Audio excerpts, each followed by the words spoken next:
Estamos realizando mais um episódio da nossa série Sinais e Símbolos da Nossa Fé. E entrando na primeira terça-feira do mês de maio, este 5 de maio de 2026, e gostaria de comentar primeiro por que o mês de maio é chamado o mês de Maria. Maio, Maria, esses dois nomes se casam. Na Europa, no século XVII para o século XIX, se gestou esse costume de celebrar o mês de maio como o mês de Maria. Naturalmente, nós descobrimos aí a proximidade do nome, Maio, Maria.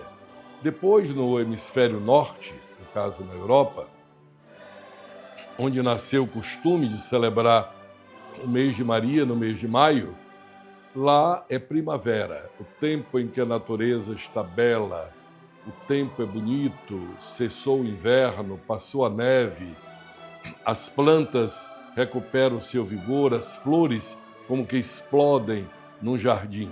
Então tudo isso fala de beleza, de ternura, de encantamento, tudo aquilo que Maria é. A beleza que Deus criou e entregou ao mundo como o ícone da criatura nova, embelezada pela graça e totalmente renovada pela salvação de Deus. Muitas pessoas têm inclusive o costume de fazer no mês de maio uma devoção, além das orações do terço e outras orações, como o ofício de Nossa Senhora no mês de maio, vestem azul e branco. A gente se pergunta por quê? Olhando para as imagens de Nossa Senhora, geralmente nós encontramos em Maria essas cores, azul e branco, como a cor do céu e aquela cor da ternura, da suavidade. E as pessoas, em homenagem a isso, das imagens da Virgem Maria, usam então azul e branco, vão à missa diariamente para agradar a Maria naquilo que ela mais deseja, ver o seu divino Filho conhecido e amado, nos ajudar a ter essa experiência de Cristo através dela, com seu coração materno, acolhedor, fiel, cheio de fé e com o desejo missionário de levá-lo ao mundo. Por isso, aquelas devoções do mês de maio, levando imagens de Maria de casa em casa, cantando as ladainhas, rezando o terço, é uma maneira missionária de levar as famílias, sobretudo as que estão mais afastadas, geográfica ou espiritualmente, da vida da comunidade, ter uma ocasião de reativar o seu gosto por isso. Vale a pena, amigos, amigas, neste primeiro episódio do mês de maio, quando estamos lembrando maio, mês de Maria, fazer uma rápida sinopse, uma visão conjunta, panorâmica da vida de Maria. Naturalmente, não iremos entrar em elucubrações, em invencionices, que muitos livros hoje esotéricos fazem. Não, vamos ficar na fonte, vamos ficar naquilo que tem fundamento. Fiquemos com a Bíblia, fiquemos com a Palavra de Deus. E a Bíblia que nos revela, colocando a primeira notícia sobre Maria. Lucas, no capítulo 1 do seu Evangelho, diz assim: no 6º mês, o anjo Gabriel foi enviado a uma vilazinha chamada Nazaré, na Galileia, a uma virgem cujo nome era Maria. Então aí nós identificamos esta jovem morando em Nazaré, na Galileia, e tem o nome de Maria. Não fala dos pais dela, não fala da idade dela, mas diz que ela estava ali. Recebe a mensagem do anjo, anunciando que vai ser a mãe do Messias, a mãe do Salvador. Com ela vão se cumprir as profecias. Depois nós encontramos Maria indo visitar Isabel. É ainda o evangelista Lucas que nos fala isso.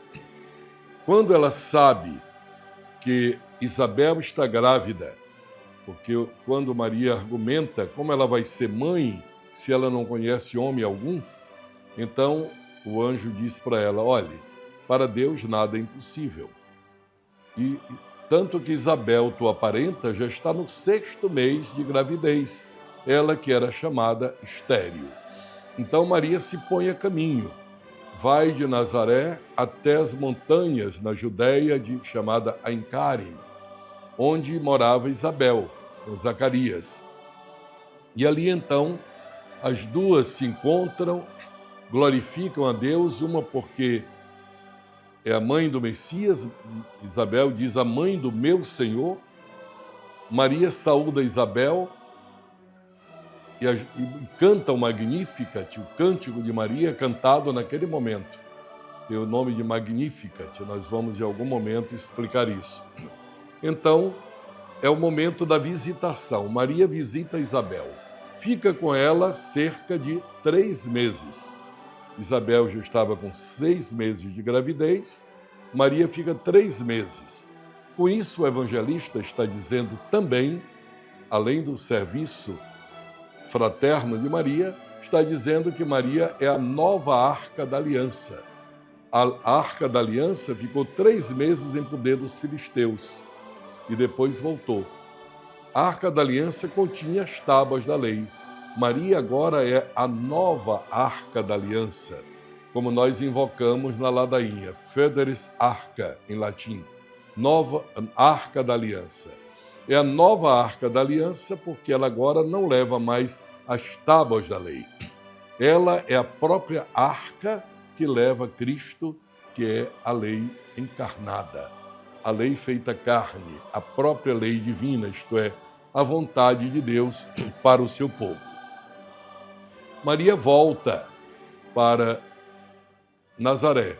Vem o decreto de César Augusto para cada um se recensear no lugar onde a sua tribo é originária. Como José era da tribo de Davi e a cidade de Davi era Belém, vão a Belém. Ali Maria dá a luz ao menino Jesus. É visitada pelos pastores, depois vêm os magos também que visitam o menino Jesus. Isto quem nos conta é o evangelista Mateus, sobre a visita dos magos. Os pastores é Lucas. E aí tem um grande momento em que Jesus, completando 12 anos de idade, como era prescrito pela lei, ele vai ao templo para a festa da Páscoa, possivelmente pela primeira vez. Ali se perde da mãe e do pai, que, como era costume, a criança podia ficar ou com a mãe ou com o pai. Um pensava que estava com o outro. Quando se juntaram na hospedaria à noite, viram que não estava nem com um nem com o outro. Voltaram a Jerusalém, encontraram o menino Jesus no templo e ele diz: não sabíeis que devo me ocupar das coisas do meu pai? E o Evangelho diz que Maria não compreendeu estas coisas, mas guardava tudo e meditava em seu coração. Depois nós vamos encontrar Maria indo com alguns parentes dela ao encontro de Jesus, que está pregando, não sabemos bem aonde, mas estava pregando em praça pública. Aí dizem: tua mãe e teus irmãos estão aí e querem falar contigo. E Jesus, sabendo que eles estavam querendo boicotar a sua missão, porque achavam que ele tinha perdido o juízo, porque estava falando coisas que ninguém falara antes, o próprio povo dizia: ninguém falou como este homem, com a autoridade que ele tem. Ele fala como quem tem autoridade. Então Jesus diz: olha, quem é minha mãe? Quem são meus irmãos? Quem ouve a palavra de Deus e a põe em prática, esse é meu irmão, minha irmã e minha mãe. Para dizer, agora, parente de Jesus, quer dizer, entra no povo eleito, não mais quem tem nas veias o sangue de Abraão, mas aquele que crê que Jesus é o Salvador, como está no início do Evangelho de São João, no capítulo 1. E a todos aqueles que creram, ele deu o poder de se tornarem filhos de Deus. Então não se entra mais no povo de Deus pela circuncisão, que nós chamaríamos hoje de fimose, né, para os homens, e nem porque é descendente de Abraão, mas entra porque crê em Cristo. E Maria é a que por primeiro acreditou. Eis aqui a serva do Senhor, faça-se em mim segundo a tua palavra. Crendo em Jesus, ela agora é a primeira que acreditou e é o modelo de todos aqueles que creem. Vamos encontrar depois Maria Santíssima nas bodas de Caná, naquela festa de casamento, onde ela desempenha um papel todo particular. No momento em que falta o vinho, enquanto os outros estão distraídos, comendo, bebendo, dançando, como era natural numa festa de casamento, ela olha que falta o vinho, se preocupa e vai a quem pode resolver. Vai a quem pode resolver. Vai a Jesus. Meu filho, eles não têm mais vinho. Se dá o sinal maravilhoso da água que se transforma em vinho e o resultado, diz o evangelista, e Jesus manifestou a sua glória e seus discípulos creram nele. Antes da morte de Jesus, a última vez que ela aparece nos evangelhos é exatamente ao pé da cruz, quando Jesus diz para João, eis aí tua mãe, e para ela, eis aí teu filho. Mulher, eis aí teu filho. Depois desta última aparição de Maria na vida pública de Jesus, nós temos o acontecimento que os Atos dos Apóstolos, no capítulo 1, versículos 12 a 14, diz assim: os apóstolos estavam reunidos em oração no mesmo lugar, é o cenáculo, onde se deu a última ceia. Com eles estavam algumas mulheres, entre elas Maria, mãe de Jesus. Eles estavam reunidos em oração, esperando a vinda do Espírito Santo. E Maria estava ali com eles. Então, é a última vez que a Bíblia fala explicitamente da Virgem Maria. É ela em oração com a comunidade dos discípulos. Isso não é significativo, irmãos? Precisamente que a última vez que Maria aparece no cenário humano da igreja, terreno, é ela em oração com a igreja. Por isso que o mês de maio nós agradamos a ela fazendo o que ela fez. Está com a comunidade em oração, orando em família, orando com a vizinhança, orando com a comunidade, porque assim, então, nós temos a experiência que ela fez. Ser assíduos na oração, unânimes na oração, com Maria, mãe de Jesus. Aquele canto que o Padre Zezinho também interpreta, ensina teu povo a rezar, Maria, mãe de Jesus. Ela nos ensina a orar, porque o coração dela está sempre sintonizado com Jesus.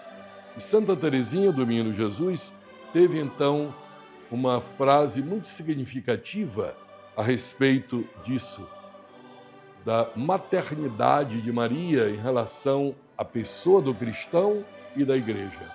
Ela disse assim, ela é mais mãe do que rainha.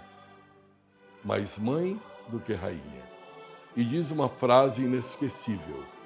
Maria, se tu fosses Teresa do Menino Jesus e eu fosse a rainha do céu, eu preferia que tu fosses Teresa e eu a rainha do céu, porque tu não tens uma mãe igual a ti para amar.